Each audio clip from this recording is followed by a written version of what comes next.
Other big news in the NFL this week. The Dolphins benching quarterback Tua Tagovailoa Wednesday. Here's a brief timeline over the last 4 years. Missed 5 games with multiple concussions in 22. Followed that up by playing all 17 games in 23, led the league in passing yards, and signed a 4-year extension in the summer of 24 that pays him more than $53 million a year. Then it all goes wrong this year, leads the league in interceptions. Here's Mike McDaniel on the decision. The decision is complicated but simple. I needed more convicted play from the quarterback position. I thought Quinn could deliver on that best. I think Quinn gives this team the best chance to win. Zach will be backing him up, and Tua will be the emergency third. You know, starting with Tua, it wasn't easy for him to hear. It was, a tough conversation, but also I think he displayed leadership skills by understanding. But as a competitor, it's tough. Disappointed. I mean, I'm not happy about it, but, something out of my control. I haven't been performing up to the level and the capabilities that I have in the past. So there are a lot of tentacles to this story, and Adam Schefter is in the Domino's pregame headquarters to cover them all. Schefter. All right, Greeny, when you bench a player of Tua Tagovailoa's stature, you are preparing to move on from him during the offseason. That is the Dolphins' current plan, though they don't have a general manager, still have to hire a general manager to make any final decisions. But when you look at Tua Tagovailoa's contract, he faces potentially $54 million in guaranteed money next year, no matter what. There's a $99.2 million dead money cap charge if he's released in 2026, which would be the highest dead money cap charge of all time. Now, one way to get there would be to move on from Tyreek Hill. Ironically enough, the player that they brought in to help accelerate the growth of Tua Tagovailoa now could be released to help make room for Tua Tagovailoa. If they release Tyreek Hill before June 1st, designate him that way, it's a $23.65 million cap charge. Could save him $36 million against the cap. Either way, there's going to be money saved from Tyreek Hill as it relates to Tua. And today,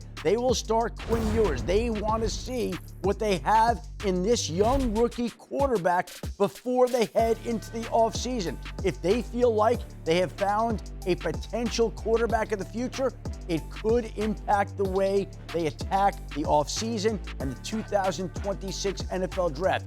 Quinn Ewers will have 3 games here to demonstrate what he's capable of, and if he proves he's worthy, then that would influence their offseason plans at the quarterback position. But Tua Tagovailoa now on the bench, Greeny. All right, yeah, Schefter, and so that's one of the big storylines here, and then the questions that will hover around their head coach as well. We'll get to those in a moment. It's a lot of dead money. Let's just start with this. I mean, it's infinitely more than Russell Wilson was. Schefter told you it's the most of all time.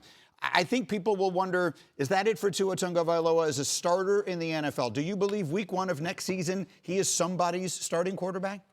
Oh, I think it's a coin toss. Very, very likely he's not, Greeny. Listen, and that's remarkable considering he's not only one of the highest paid quarterbacks in the league, he's one of the highest paid players in the league. Yeah. They just signed him to this contract a couple years ago, and all of a sudden to get benched, obviously a pretty quick turn of events. But listen, in a lot of ways, I think Mike McDaniel has really maximized what Tua can do in the NFL. Listen, he is limited, right? Obviously the injury stuff, but obviously immobile. He needs a really good offensive line in front of him.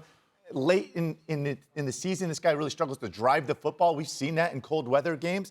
And so in some ways, I feel like he maybe has been the limiting factor, and that Mike has really maximized his potential and ability. So I don't know if another team looks at him and says, hey, that's our guy. The result has been nothing even close to a championship. I mean, this is what we're talking about here. Can Mike McDaniel take this team with Tua to an AFC championship game appearance, a Super Bowl? That's where they haven't been close. This has been a lot of speed. It's been a lot of substance, but it's always gone downhill. I mean, I look at Mike McDaniel and I see the partnership with Tua is almost, I mean, you're right. I mean, it's perfect. I mean, are they a package deal? I mean, can he do it with anyone else? I don't understand the benching of Tua. Although that's a lot of dead money to have on your cap for the next season. I mean, I look at Mike, it's like, listen, okay, I see a coordinator. Listen, there's nothing wrong with being a good offensive coordinator, all right? But to be a head coach that takes you further than a wild card round or a divisional round, it takes a lot more, in my opinion. Mike McDaniel, we'll see if he's still there next year. Yeah, it's interesting that you talk about can he, is he the guy to get us a Super Bowl. How about a playoff win? You haven't had a playoff win in 20 years. It ain't just about Super Bowl. It's about being competitive and winning a darn playoff game. And to me, it's been an epic fail. Now you know why that GM's out of there, right? You took a small left-handed quarterback with questionable arm talent and an injury history. And by the way, you passed on Justin Herbert. Probably an epic fail here. All right? Tua and his thing, man, congratulations. You got the money. You did all that type of stuff. Congratulations. This move is about injury guarantee, in my opinion. Mm-hmm. And I think it's a horrible message you send the rest of your football team by benching this guy.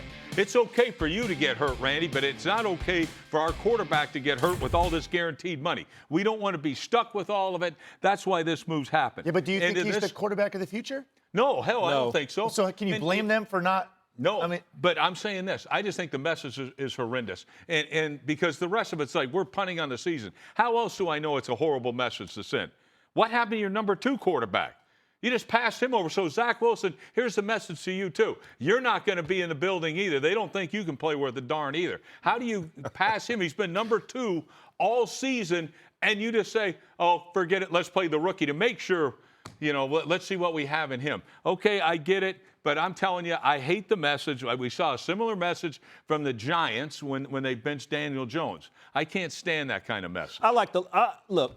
We all like to watch good football every week. And over the years, one thing that you did label Coach McDaniels is what, Mike McGenius or something like that? Yeah, the guy's a hell of an offensive coach. Because of the scheme that he had this offense off the chart. So today, putting this rookie in, I just wanted to see, Alex, you talking about Tua's inability to push the ball left field. Yep. And last week, Monday night against the Steelers was definitely obvious. So today, against the Bengals, I just want to see if this young quarterback can open up this offense because – every week we talk about the quarterback, your quarterback being your face of your franchise, but the running back, A-Chain, is the only guy that we've talked about coming out of Miami all season. So hopefully, I want to see what this rookie can do within this offense. I like this move. Listen, Quinn Ewers was the number 1 recruit coming out of high school. This guy's also, extremely talented. But let's not forget, Mike McDaniel didn't draft Tua. Right? Like, this wasn't a great situation when he was brought in. He did, in a lot of ways, I thought, again, maximize this. He turned it around. He led the league in passing a couple years ago, took him to the playoffs.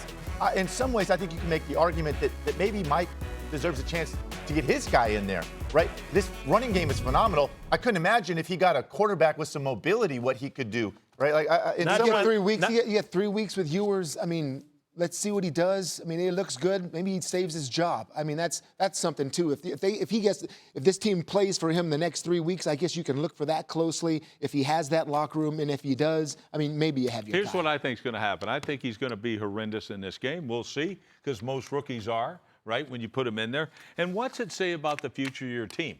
Like, the first thing Shefty's talking about is, all right, not only are you going to let your quarterback go, all right, let Tua go down the road, but what else? Oh, we got to get rid of Tyreek Hill. What are we talking about, dude? Like, who the hell's left? Like to me, I mean, what coach, if you're going to fire Mike McDaniel, who are you going to get in there? I mean, so you can put a has-been like me in there, or you can put some guy that, some young guy that'll go anywhere. But this team's going to be horrendous next year. It's tearing it down, starting all over again in Miami with a lot of dead money on your cap.